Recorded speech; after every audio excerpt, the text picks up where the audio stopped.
জামায়াত বিএনপির প্ররোচনায় কোটা সংস্কারের নামে এখন সরকার বিরোধী আন্দোলনের অপচেষ্টা চলছে বলে অভিযোগ করেছেন আওয়ামী লীগের সাধারণ সম্পাদক ওবায়দুল কাদের। দুপুরে ধানমন্ডিতে দলের সভাপতির রাজনৈতিক কার্যালয়ে সংবাদ সম্মেলনে তিনি বলেন, আত্মস্বীকৃত রাজাকারদের জবাব দেবে ছাত্রলীগ। মারুফ রেজা রিপোর্ট। সানবিট সব দিবে সামাল। সানবিট ম্যাজিক প্রেস ডিশওয়াশিং এর মাথা ঘোরানো সলিউশন। কোটা সংস্কারের দাবিতে আন্দোলনরত শিক্ষার্থীদের রাজাকার রাজাকার স্লোগানটিকে কুৎসিত বলে আখ্যা দেন ওবায়দুল কাদের। এতদিন আমরা যে আশঙ্কা ব্যক্ত করেছি। আওয়ামী লীগ সভাপতির ধানমন্ডির রাজনৈতিক কার্যালয়ে সংবাদ সম্মেলনে দলটির সাধারণ সম্পাদক বলেন, মধ্যরাতে স্লোগানের মাধ্যমেই প্রমাণ হয় আন্দোলনের এখনকার উদ্দেশ্য।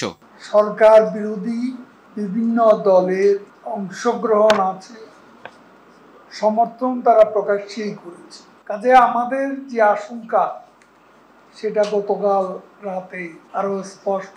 রাজাকার পরিচয় সংশ্লিষ্ট স্লোগান আমাদের জাতীয় মৌলিক চেতনার সঙ্গে ধৃষ্টতার সঙ্গে।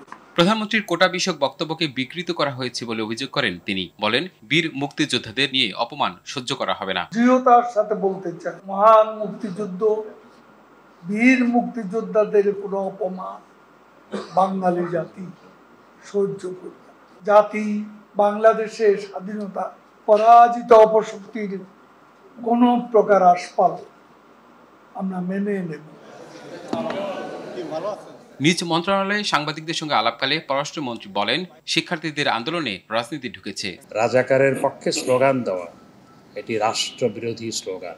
এতে স্পষ্ট আমরা যে বলেছিলাম আগে যে কোটা আন্দোলনের মধ্যে রাজনৈতিক অপশক্তি ঢুকেছে, বিএনপি জামাত সহ যারা দেশকে অস্থিতিশীল করতে চায় সেটি কালকে তারা স্পষ্ট করেছে। আন্দোলনের নামে কাউকে অস্থিতিশীল পরিবেশ তৈরি করতে দেওয়া হবে না বলেও হুঁশিয়ারি করেন পররাষ্ট্রমন্ত্রী। আমরা কোনো রাজনৈতিক অপশক্তিকে কোমলমতি শিক্ষার্থীদের সেন্টিমেন্ট নিয়ে খেলা করে দেশকে অস্থিতিশীল করতে দিব না। মারুফ রেজা, RTV, ঢাকা।